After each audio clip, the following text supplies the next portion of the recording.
This video I want to say, as I've, gotten older, matured, and aged, and learned more, I'm starting to realize like how important it is for us to use these labels properly. And if we choose to use labels, we need to use them properly and be very careful with what we choose to label what and how we choose to express ourselves as far as identifying, what we do. And specifically to the martial arts, I want to use this as an example because I think a lot of things are being mislabeled, and it just becomes like, it becomes a systematic problem because one person learns something the wrong way and then he passes on the wrong information to the next person, and it just keeps going on and on and on until you have hundreds if not thousands of people that are mislabeling and misidentifying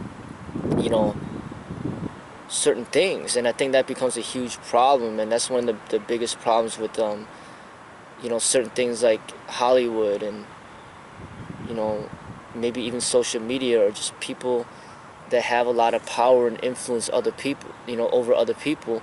And when they mislabel something themselves, especially in Hollywood, then it influences thousands, if not millions, of other people to mislabel things as well. So what I want to talk about is being specific about what you're doing. I think when say you're practicing martial arts, and then you just started, and then your teacher, you ask them, well, what am I learning? And then your teacher says, okay, you're learning Taekwondo. And then if the teacher who told you that you're learning Taekwondo is not really qualified in teaching Taekwondo, if he was not like authorized to do so by the authorities of Taekwondo, the creators of Taekwondo, then essentially he has misinformed you. He has not, told you the proper, he did not properly express to you what you're truly practicing. Because if your teacher's name is, say, hypothetically Tim Jackson or just Mr. Jackson, and then he says that you're practicing Taekwondo, but then in reality, in my eyes, the way that it's properly supposed to be is he's not teaching you Taekwondo. He's teaching you his version of martial arts, which is basically like Mr. Jackson's martial arts. So if rather than saying that you're practicing Taekwondo, if he would have said that you're practicing his version of martial arts, then you would not be going around telling people that you practice Taekwondo. You would be going around telling people that you practice martial arts from Mr. Jackson, which is more accurate. Because no matter what label you use, no matter if it's karate, Taekwondo, Kung Fu, Wushu, or whatever, if it's an art, it ends up becoming unique to the person who's trying to express that art. So then it becomes the individual's expression of the martial art. So if you're learning something from Mr. Dudley, then it's Mr. Dudley's martial arts. If you're learning something from Miss Lee, then it's Miss Lee's martial arts. That to me is how it's supposed to be. But when people are saying, hey, I practice Taekwondo, but then the creators of Taekwondo never authorized this person to teach anybody because they're not qualified in doing so, and then they go ahead and teach, and then the next person that they teach is not even doing it the right way, and then he also says that he's practicing Taekwondo, then there's clearly going to be some problems. That's how the corruption happens. Because arts that are coming from the East, these labels that are coming from the East, are unknown labels that are a lot of times misunderstood, and a lot of people just don't understand what these labels are supposed to truly represent, or who's truly authorized in like allowing somebody else to um, use these labels freely, you know, for purposes of business or whatever. So like I said in my other video, these labels are essentially just going unregulated, and without these regulations, it just increases the likelihood of an immense amount of corruption. But when you got labels that are regulated, or at least labels that are just easily identifiable as true or false, like say somebody's practicing football and then he says that he's doing soccer, you know that he's not being accurate, because you should know the difference between soccer and football. Or somebody's playing basketball and then he's saying that he's playing hockey, then you should know that he's not properly, identifying the sport that he's playing, because he's mislabeling the activity that he's participating in. So that's what's going on with the martial arts, is that people are claiming certain styles of which they should not be claiming, and then that informs the public upon a certain style that's being expressed, and I fell into the trap as well, because early on when I started training, they're telling me, hey, you're learning chole foot, and then this person's, another person's training in Wing Chun, saying, oh, you're learning Wing Chun, but I'm not really learning chole foot, I'm not really learning Wing Chun, I'm learning like the martial arts according to my teacher at the time and what he was expressing. But because he doesn't have his own brand, his own name, they tend to hide behind the labels and use that as a way of marketing and promotion, and that's essentially the thing that I see that's going on. That's the problem, and I think that really has to be fixed through an individual understanding of the problem, and then at least fixing it within yourself when you express your ideas, to the people out there in the public. Like letting people know like more accurately what you're practicing. So then rather than saying, oh, I practice Wing Chun, or I practice Chole Fut, or I practice Taekwondo, you could say, well, I practice martial arts. I practice, this is my expression of the martial arts. Because when all these founders of certain systems and styles, when they're all dead, they're not gonna, there's no one there that's given authorization to use whatever labels that are being used out there. So essentially, new labels need to be created. New labels that are living. So it's like these labels all make a difference. So meaning, if your name is John, then why would you tell people that your name is Sam when your name is actually John? Like, you're basically just lying to the people. Like, you should tell them your real name, which is John, not Sam. Like, those names are different. So if you're practicing your own way of the martial arts, your own expression, then why would you call it like Aikido? Because the founder of Aikido passed away many years ago, and chances are, more than likely, you never even met the founder. So if you're claiming Aikido, how do you know that you're truly practicing Aikido? And not something that's far off from that.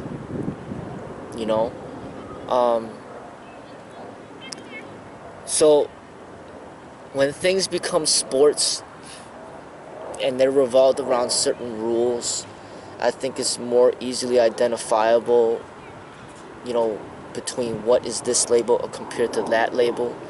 Like MMA, for example, is associated with the cage fighting. So we know there's a difference between MMA and boxing, because boxing has a different set of rules than cage fighting. So MMA is different from boxing. So why would an MMA fighter call himself a boxer when he's an MMA fighter? And why would a boxer call himself an MMA fighter when he's a boxer? These are two different sports, okay, with different rules.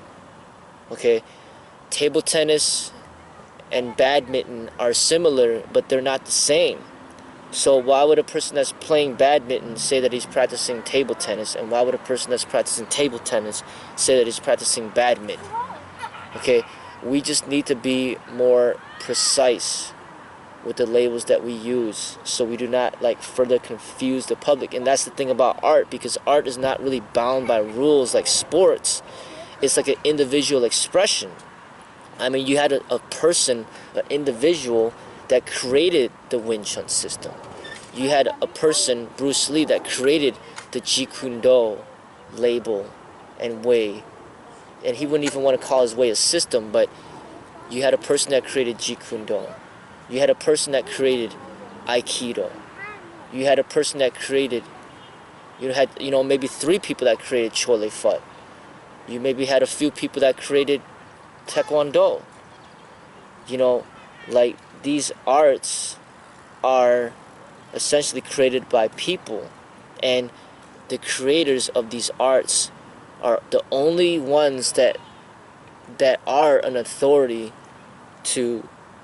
that can grant an authority for anybody to essentially use that label of which they created. Otherwise, if you don't get the permission from the creator of a certain label to use that label, you're misrepresenting that label, regardless of how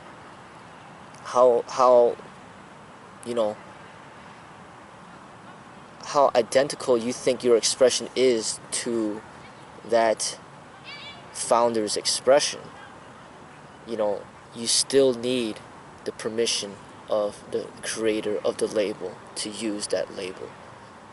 And especially when these arts, when the founders and the creators have passed away hundreds or if not thousands of years ago already, there's no possible way that you could receive their permission to use their labels. So essentially, whatever you think you are practicing is not truly, authentically, the way from the founder of whoever created that label of which you're claiming. So in my eyes, in order to do it the right way, you need to just essentially just create a new label, that you have to build upon your own reputation and recognition towards your label. That's essentially what I see, and my point of view. And I think it's hard for people to follow along with those guidelines, because they would much rather just, in a way, just milk off of other people's hard work in promoting a certain label, opposed to putting in their own hard work to promote their own label. And that's essentially what, in business, that's essentially what franchising is. Rather than just creating your own business from scratch, you buy the rights to franchise another brand name, so you don't have to worry about all the marketing involved in building a business. And the biggest part of business is the marketing. So you can have excellent sandwiches, but you don't have the marketing that Subway has. So if you create your own brand of sandwiches, it might not be too successful, even though you have the great product. You just don't have the marketing like Subway. So then you might go out of business. So then some people don't want to take that chance. So that what they want to do, they want to buy into, a label. They try to get permission to use and franchise the Subway brand, and then they got to follow the rules of Subway in order to become a part of that franchise. So you got to get the permission, and you got to pay to get, to franchise out that product under that label. But if you create your own sandwich, you call it, hey, this is Mr. Jackson's Subway, Mr. Jackson's sandwiches, then you're taking a risk. People don't know who Mr. Jackson is. They don't know what kind of sandwich that is. And then you might go out of business, or you might succeed and it becomes very popular, and then now you are put in the position to franchise your brand, and then now you can open up another location under Mr. Johnson's sandwiches at another location, and then people now have to ask for your permission to use that label to profit off of that label. And that's essentially how the martial arts is supposed to go. The creator of Aikido, he's the central authority that you have to go through him in order to receive permission to franchise out that brand name in the martial arts.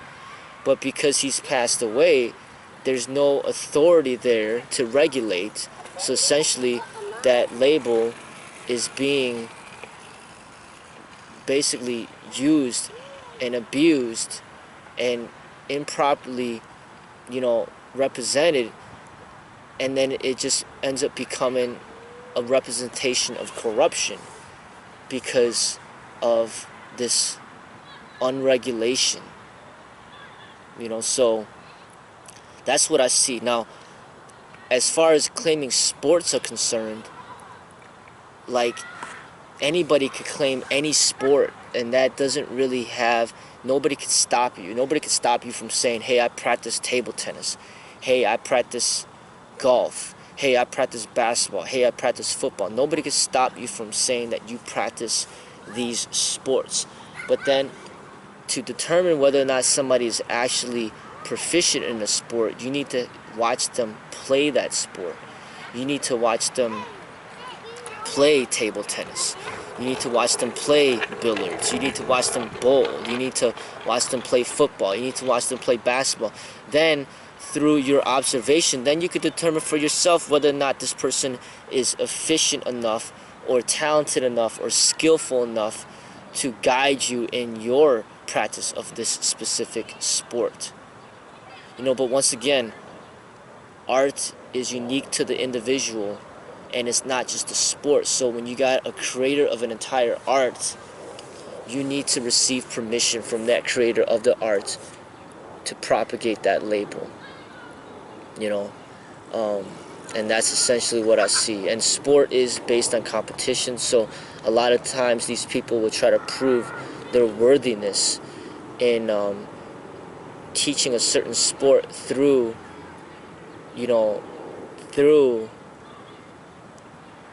like proving their excellence within that sport. But notice that sport and arts is not the same. When you call something martial arts, it's not the same as a sport. So the way of evaluation is not going to be the same. Because art is more creative and self-expressive. So art is more like, like a singer or a dancer, like a Beyonce or a Jay-Z or like a Tupac. They're rapping, they're singing to express their art, and that's what art is, a self-expression. And you notice that, Beyonce and Jay-Z and Tupac, they don't really teach other people to sing and rap the way that they do. They just express it because it's just their art, So a lot of artists are not necessarily there to prove anything, to prove that they're worthy or anything. They're just there to express themselves honestly, and then then there ends up becoming people that appreciate their expression, and then it builds a following. Like there's gonna be You know, Beyonce will have millions of followers. Jay-Z will have millions of followers. Tupac will have millions of followers that appreciate his art. You know, but doesn't mean that just because they're following that person means that they're talented because of that person. It just means that they appreciate that person's art. You know, so I mean, these are my ideas that I wanted to share to basically, you know, maybe get people to see certain things in a certain way. You know, as far as like their own use of words, more specifically to the martial arts because it's so unregulated. But you got a lot of other professions that are very regulated. Like you know, people just can't go around saying that they're a police officer because that label is protected. You know what I mean? Like, and people can't just go around saying that they used to play for the NBA or they do play for the NBA because that could be verified. You know what I mean? Like, people just can't go, you know, and there's a difference between a psychologist and a psychotherapist and a therapist and a counselor. Like, they essentially are doing very similar work, but the labels are used differently to identify different, you know, specialties.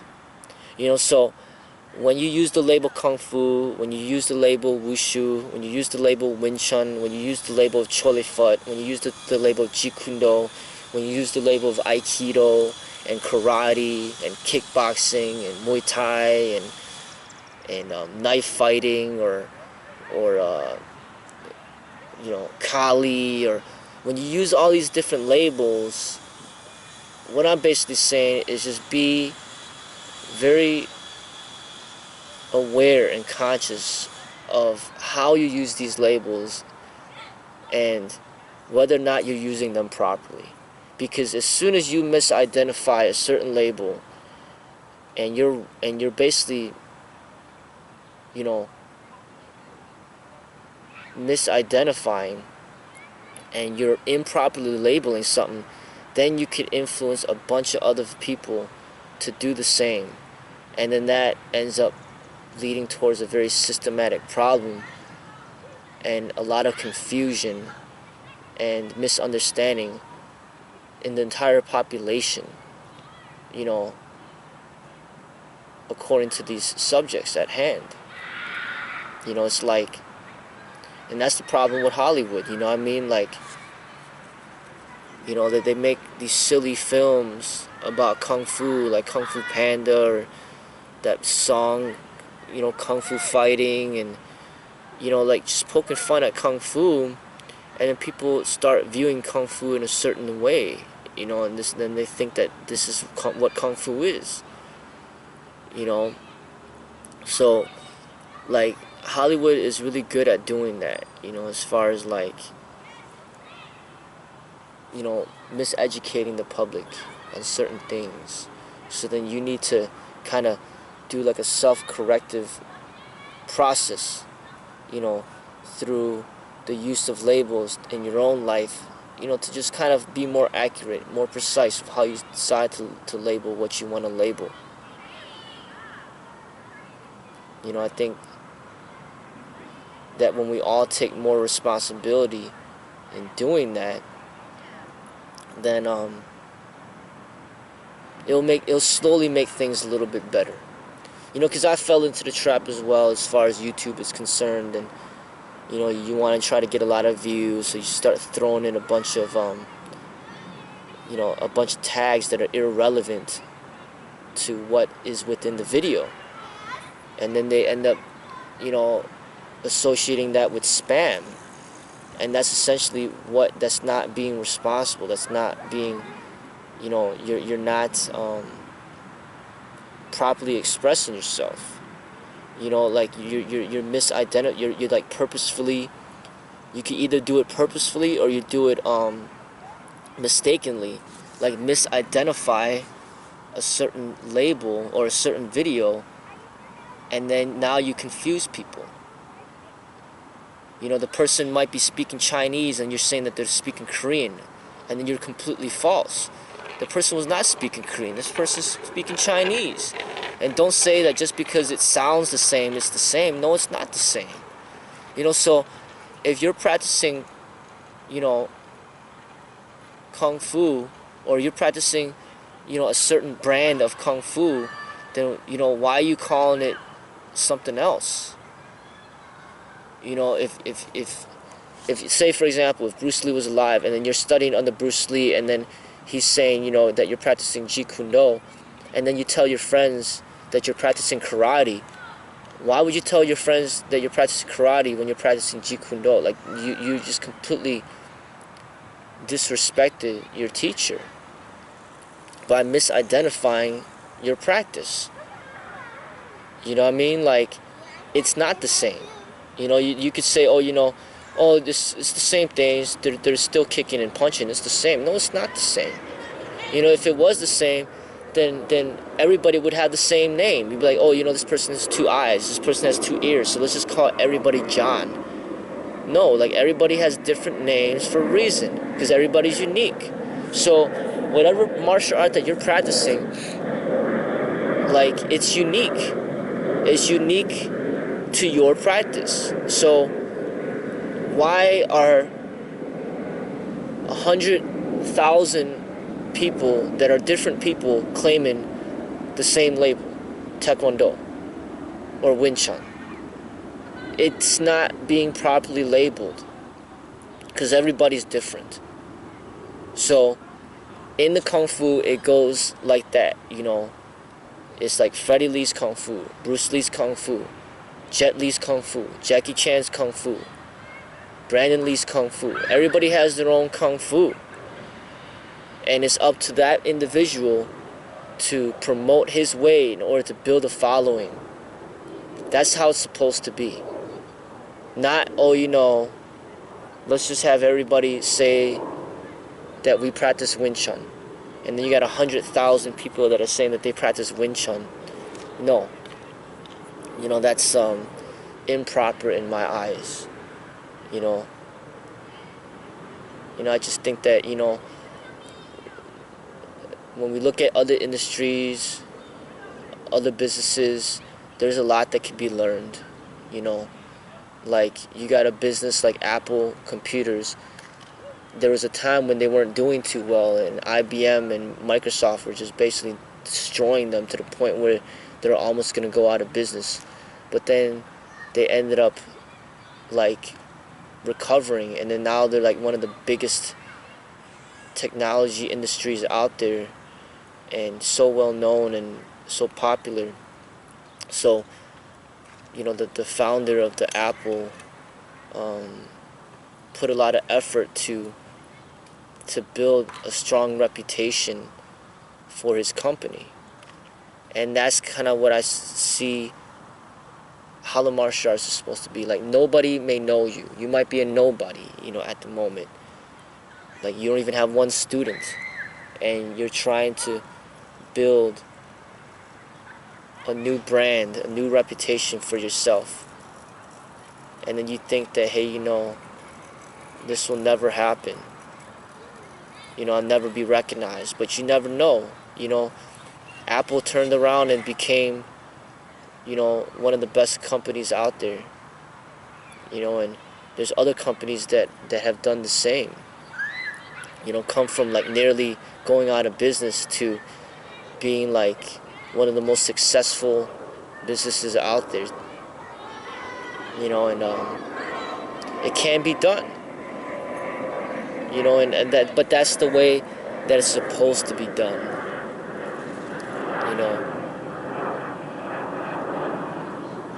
That's my eyes on it, because I see just a lot of things going on that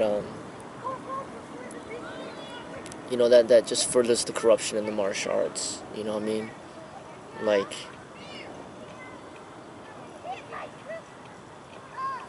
Like, for example, you might have like a Yip Man movie that comes out, and then it becomes very popular. And then now, all of a sudden, everybody wants to say that they teach Wing Chun because the Yip Man movie is popular. And then months go by, and then Yip Man movies are not popular anymore. And then now, what's popular is MMA. And then now, there's all these MMA schools opening around, or MMA gyms opening around, because people want to profit off of MMA. And then months go by and say MMA is not popular anymore, and then a movie comes out, and then Aikido, it promotes Aikido, and then now a lot of people want to learn Aikido, and then all of a sudden all these schools pop up around saying that they teach Aikido. It's just basically they're just adapting to whatever's popular at the moment. They're not really specifying any consistency in what they do. They're just basically telling you what you want to hear. It'd be like, okay, we teach martial arts. What do you want to learn?